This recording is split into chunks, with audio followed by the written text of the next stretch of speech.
Marge s'est réveillée en sursaut d'un cauchemar, le visage pâle comme un drap. Elle a tenté de se maquiller lourdement pour cacher son état, mais n'a pas tardé à vomir. Et encore mieux maintenant. Malgré tout, elle s'est précipitée pour assister à la journée sportive des enfants. Même malade, elle refusait de manquer l'événement. À peine montée dans la voiture, une publicité pour de la malbouffe a retenti à la radio. Incapable de le supporter, elle a de nouveau vomi. Elle a alors changé de vêtements et est repartie vers l'école. Tout au long du chemin, elle n'a cessé de vomir, laissant des traces dans les jardins du voisinage. Heureusement, elle a fini par arriver saine et sauve à l'école. À ce moment, Lisa participait à une course. Marge a sorti son téléphone pour filmer sa fille, mais une odeur mêlant 1000 saveurs lui a soudain pris à la gorge. Elle a essayé de se retenir et, à force de refouler, elle a fini par s'évanouir. Madame Simpson?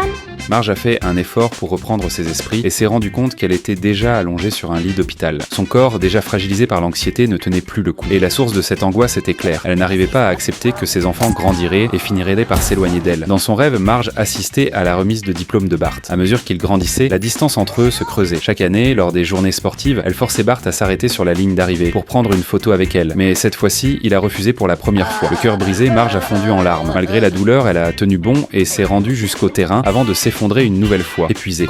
Il est temps de se réveiller. Quand Marge s'est réveillée à nouveau, son état s'était amélioré. Elle avait enfin pris une décision, cesser de s'accrocher à l'avenir, arrêter de se consumer dans la peur du départ des enfants et apprendre plutôt à chérir chaque instant présent avec eux.